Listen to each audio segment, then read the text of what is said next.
Hello, hello, hello. Welcome to another episode of the Thriving Idealist podcast. This is Yvonne Ator. I am going to be doing a solo podcast today. And the topic that I wanted to reflect on or riff on is what to do when you feel overwhelmed.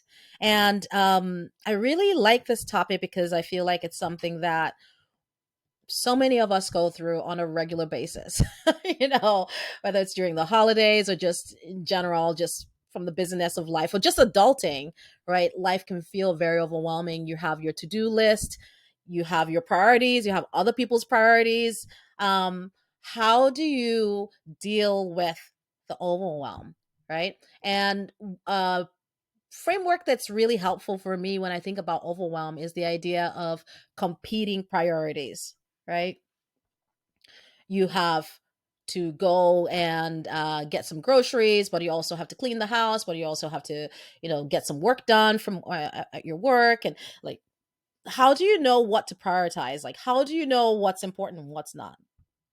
Something that's really helpful for me to think about with this idea of competing priorities is, when I'm overwhelmed, the first thing I want to do is pause, right?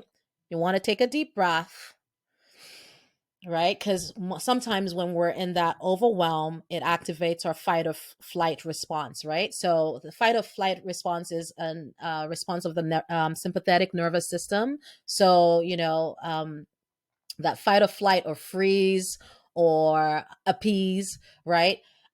You've been hijacked, so your heart is racing.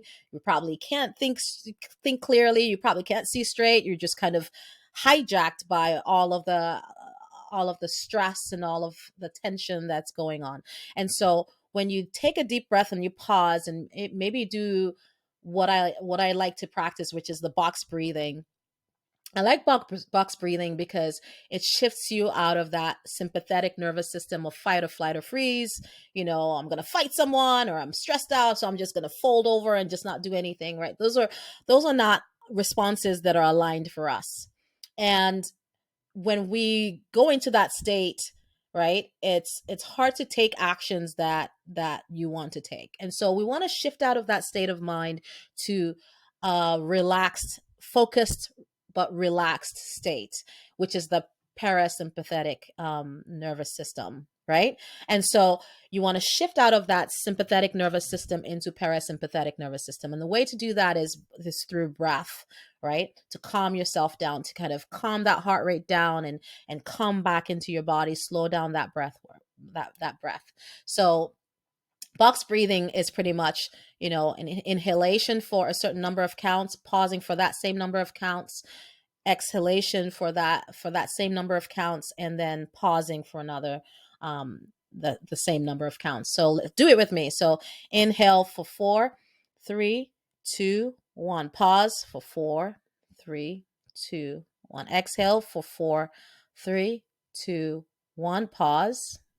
3, 2, 1. Inhale. I like to draw the box because it helps me stay focused. Pause. 1, 2, 3, 4. Exhale. 1, 2, 3, 4. Pause.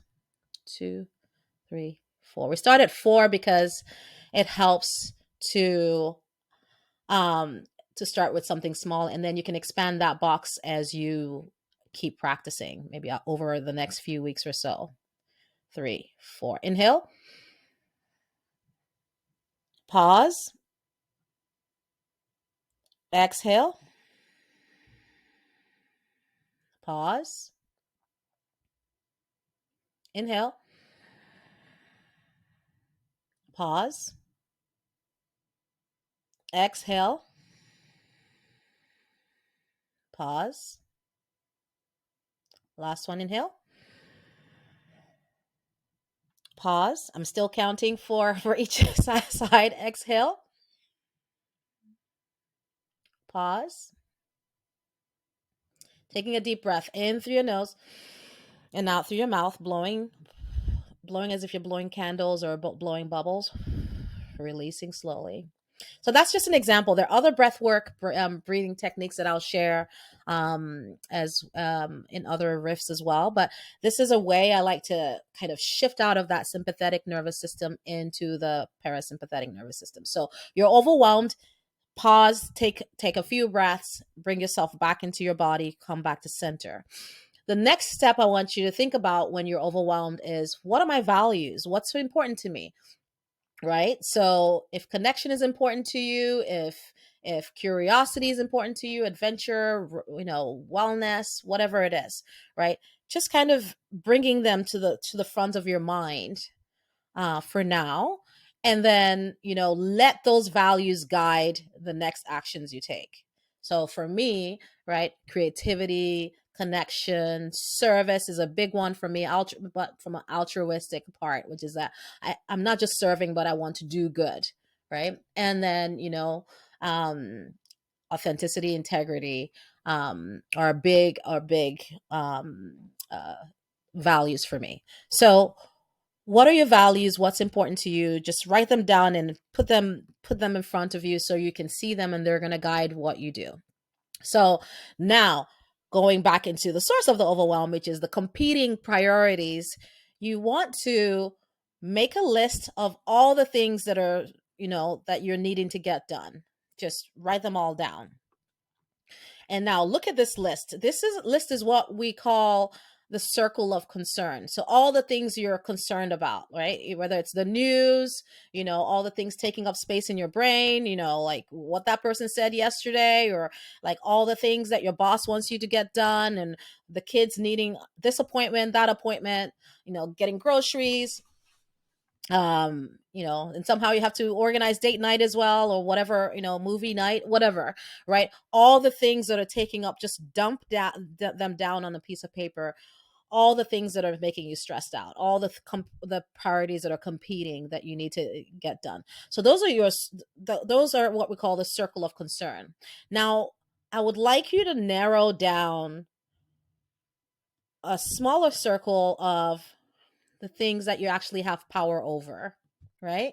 So that's your circle of your sphere of influence, the things that you actually have power over. There's some things that are on your list that you have no control over. Just put them aside, right? You have no control over what the politicians are doing over in Congress, at least except for voting. When if you're not voting right now, why are you stressing out about what they're doing? And so the only way you can do anything about it is by voting. And if it's not voting season, there's no use stressing out about it, right? So kind of canceling out all the things that you have no control over, and also other people's priorities, right? If you're overwhelmed, you don't want to be focused on other people's priorities. You want to be focused on your own priority as well, right? So really getting clear about what you have power over, and now what are your main priorities? What actually is your own priority that you care about? So putting a star next to them or whatever, or highlighting them.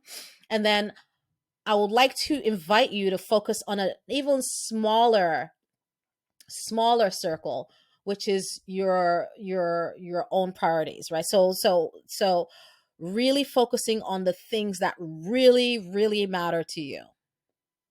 And then pick one thing, not two things, not three things, one thing. Get that one thing done, and then do the next thing. When you start trying to do everything all at once, it can be overwhelming. When you try to do other people's priorities before your own, it's not going to work, right? You feel overwhelmed. So from now on, instead of trying to deal with everything, what's the smallest locus of control, right, that you can have? What's the smallest locus of control, the things you actually have power over? And then what actually are my true priorities that are actually important to me, critical? When you get granular like that, then it becomes easier to take action. And so that's my challenge for you, right? Take a few breaths, shift out of that fight or flight mode, come into a state of calm, remember what your values are, what's important to you, because that's going to help you decipher like what your what your priorities are, right? And looking at your priorities, which ones are the things you actually have control over, which are the things you actually have no control over, which ones are other people's priorities, which ones are your actual priorities, right? So the list should be getting smaller. I should be able to cross things out. And then finally, the smaller one is, like what's really, really important to me that I need to get done right now. And then pick one, focus on one, and that's it. So that's it. I hope that that was helpful. It's a great way. I use that a lot. It's a great way of decluttering the field of overwhelm that so many of us struggle with.